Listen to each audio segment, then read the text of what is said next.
I'm Dave Champion.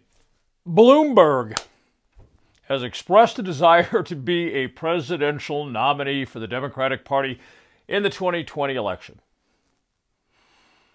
This fucking asshole.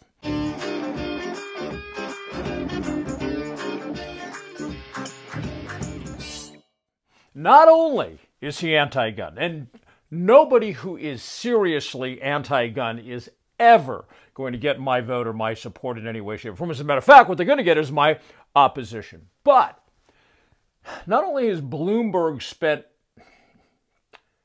a whole lot of his own money in states other than New York to push his own anti-freedom, anti-liberty, anti-gun agenda, that's not the only right he disrespects. Actually, he doesn't give a shit about any of your rights. Not fucking one. Okay?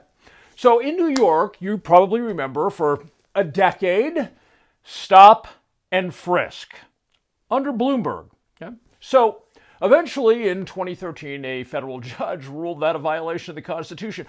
Gee, who could have thought that? Let me see now. Going all the way back to the 70s, police need reasonable suspicion to detain you, and until you've been legally and constitutionally detained, they sure as fuck can't frisk you, right? Okay. And actually, there was some period of time when they couldn't even frisk on a detention. Then the court said, well, for officer safety, yeah, during a detention they can frisk. But in these cases in New York City, there was no reasonable suspicion. The cops would just be driving along and they'd go, hey, look at that Latin dude, man. Look at that fucking black dude. All right, jump out of the car, throw him up against the wall, pat him down. Why? Well, because we fucking want to. Whoa! Now that's America. And Bloomberg supported that 100%. And I don't mean he just kind of looked the other way. I mean, he absolutely was like, fuck yeah, keep doing that shit. All right. So when the federal judge said in 2013, hey man, no. That shit is blatantly unconstitutional. What did fuckwad say? All right.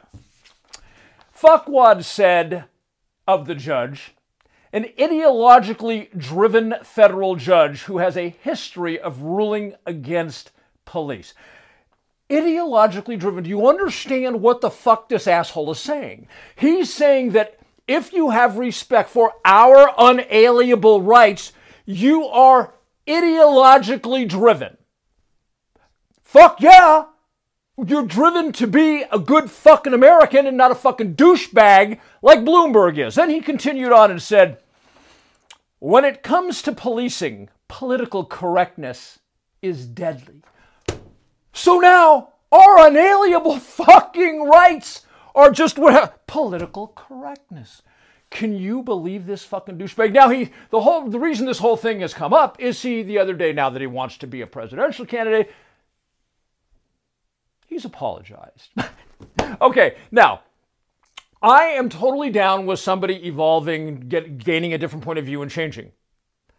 But Bloomberg isn't that guy, okay? This was going on since what, 1999? Something like that. I forget the exact year it kicked off, but somewhere around there, this stop and frisk atrocity, this blatant, obvious violation of constitutional rights was going on. And you heard what he said when federal court said, hey, we all fucking know this is a violation of constitutional rights. Knock that shit off. He called that political correctness. Okay. So as recently, I'm filming this in November of 2019.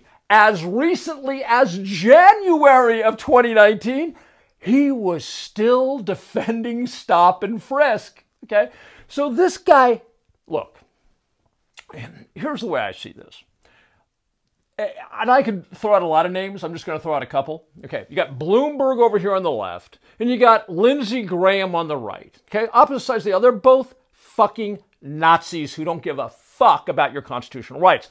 Why do I say that about Lindsey Graham? I'll never forget, quite a few years ago, there was a hearing, and Lindsey Graham was grilling a Treasury official, and he wanted to know why the Treasury Department had not instituted SWAT teams. I shit you not, that's what he said. SWAT teams to go after and shut down websites that were telling the truth about the income tax, okay, the tax honesty movement. Now, to be objective, many of those sites were full of shit, okay?